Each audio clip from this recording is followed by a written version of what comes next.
भारत के शहर लिटरली जल रहे हैं। और ये कोई फ्यूचर की वार्निंग नहीं है, ये आज की, अभी की हकीकत है। चलिए आज समझते हैं कि ये गर्मी का संकट आखिर कितना बड़ा है और सबसे जरूरी, हम इसके बारे में कर क्या सकते हैं। शायद यकीन करना थोड़ा मुश्किल हो, लेकिन ये सच है। हमारे शहर जैसे दिल्ली और अहमदाबाद अब यूएई और कतर जैसे रेगिस्तानों से भी ज्यादा गर्म हो रहे हैं।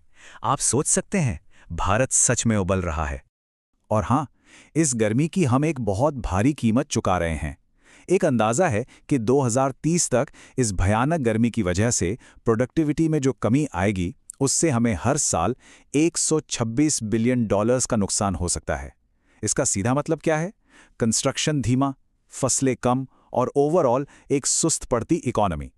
तो सबसे बड़ा सवाल यही है कि आखिर ये हो क्यों रहा है, और उससे भी जरूरी, क्या हम इसे ठीक करने के लिए कुछ कर सकते हैं?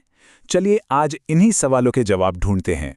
ओके, तो सबसे पहले बात करते हैं कि इसकी कीमत हम इंसानों को और हमारी इकोनॉमी को कैसे चुकानी पड़ रही है। क्योंकि ये सिर्फ बढ़ते टेम्परेचर की बात नहीं है, इसका सीधा असर लोगों की जिंदगियों और हमारी जेब पर पड़ रहा है।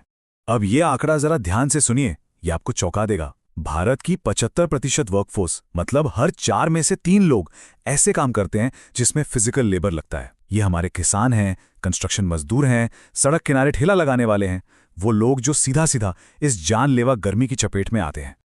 और जरा सोचिए, जब यही 75% लोग इस भयंकर गर्मी में काम करने निकलते हैं तो क्या होता है?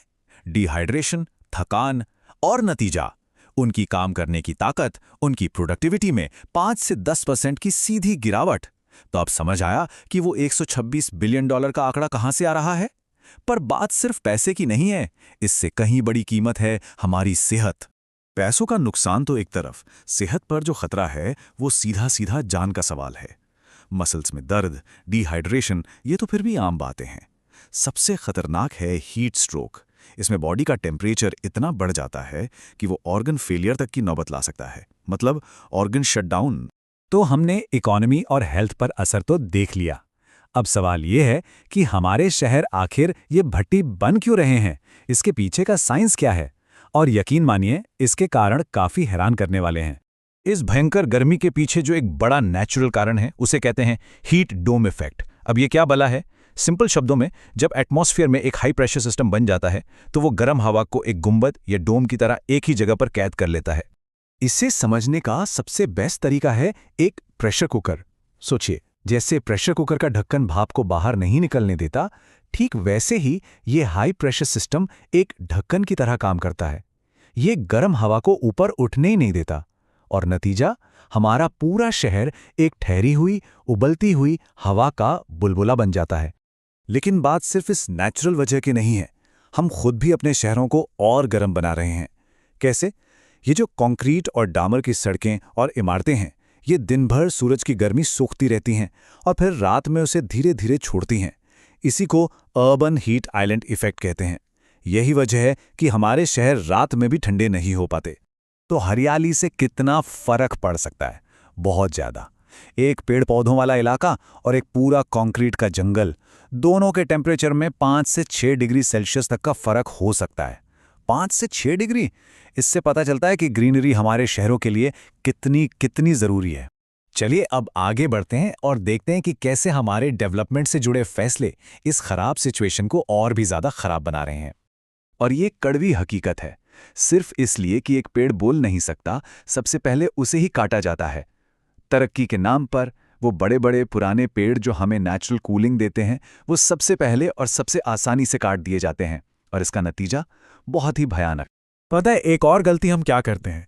हम अक्सर वेस्ट की नकल करते हैं, वो भी बिना सोचे समझे। अब ये जो कांच की बड़ी बड़ी बिल्डिंग्स हैं, ये न्यूयॉर्क जैसे शहरों के लिए तो ठीक हैं, जहां एवरेज टेम्परेचर 20-25 डिग्री रहता है। लेकिन जब यही सेम डिजाइन आप मुंबई जैसे गर्म शहर में ले आते हैं, जहां पारा 35-40 डिग्री तक जाता है, तो क्या होता है? ये कांच की बिल्डिंग्स सूरज की रोशनी को रिफ्लेक्ट करके एक डबल सन इफेक्ट बना देती हैं। मतलब वो आसपास की गर्मी को और भी ज्यादा बढ़ा देती हैं। लेकिन रुकिए, सब कुछ इतना भी बुरा नहीं है। एक ठंडे फ्यूचर के लिए एक क्लियर ब्लूप्रिंट मौजूद है, और इसकी शुरुआत हमें अपने शहरों के लेवल से ही करनी होगी। तो सॉल्यूशंस क्या हैं? देखिए, कंक्रीट की गर्म छतों की जगह हम कूल रूफ्स अपना सकते हैं। शीशे की बड़ी बड़ी बिल्डिंग्स की जगह वर्टिकल गार्डन्स बना सकते हैं। और हाँ, पेड़ों को काटना बंद करके ज्यादा से ज्यादा हरियाली बढ़ा सकते हैं। ये कूल रूफ्स का आइडिया बहुत ही सिंपल, सस्ता और जबरदस्त असरदार है। करना क्या है, बस छतों को सफेद रंग से पेंट कर देना है ताकि वो सूरज की रोशनी को वापस रिफ्लेक्ट कर दें। चेन्नई और गुजरात में ये ट्राई किया गया और पता चला कि इससे घरों के अंदर का टेम्परेचर 1.5 डिग्री सेल्सियस तक कम हो गया। 1.5 डिग्री, ये बहुत बड़ा फर्क है। और इंस्पिरेशन के लिए हमें कहीं दूर जाने की ज़रूरत भी नहीं है। सिंगापुर को देखिए, उन्होंने ये कर दिखाया है कि कैसे घनी आबादी वाले शहर में भी ढेर सारी हरियाली और वर्टिकल गार्डन्स को एक साथ मिलाया जा सकता है। उनका ये city in a garden model हमारे शहरों के लिए एक परफेक्ट एग्जाम्पल है। और एक बात, ये सोल्यूशन सिर्फ सरकार और सिटी प्लानर्स के लिए नहीं है। हम सब, हमारी कम्युनिटी, हम भी कुछ ऐसे पावरफुल कदम उठा सकते हैं जिनका असर बहुत बड़ा होगा। देखिए, इस प्रॉब्लम से लड़ने के लिए हमें हर लेवल पे काम करना होगा। सरकारें अर्ली वार्निंग सिस्टम बना सकती हैं, कम्युनिटी लेवल पे हम सब मिलकर अपनी सोसाइटी में कूल रूफ्स अपना सकते हैं, और इंडिविजुअल लेवल पे हर कोई कम से कम एक पेड़ लगाकर अपना छोटा सा पर बहुत ज़रूरी हिस्सा डाल सकता है। और एक पेड़ लगाने का असर कितना बड़ा हो सकता है, इसका अंदाजा है? जरा सोचिए, सिर्फ एक आम का पेड़ अपनी पूरी जिंदगी में 217 टन ऑक्सीजन पैदा करता है। 217 टन? ये एक छोटा सा काम है, पर इसका असर हमारी आने वाली पीढ़ियों तक रहता है। तो आखिर में सवाल बस इतना सा है, और ये सवाल हम सबके लिए है। क्या हम सिर्फ गर्मी की शिकायत करते रहेंगे, या फिर मिलकर उस छांव को लगाने में मदद करेंगे जिसके नीचे हम सब बैठ सकें? ये फैसला हमारा है कि हम सिर्फ प्रॉब्लम का हिस्सा हैं या सॉल्यूशन का भी।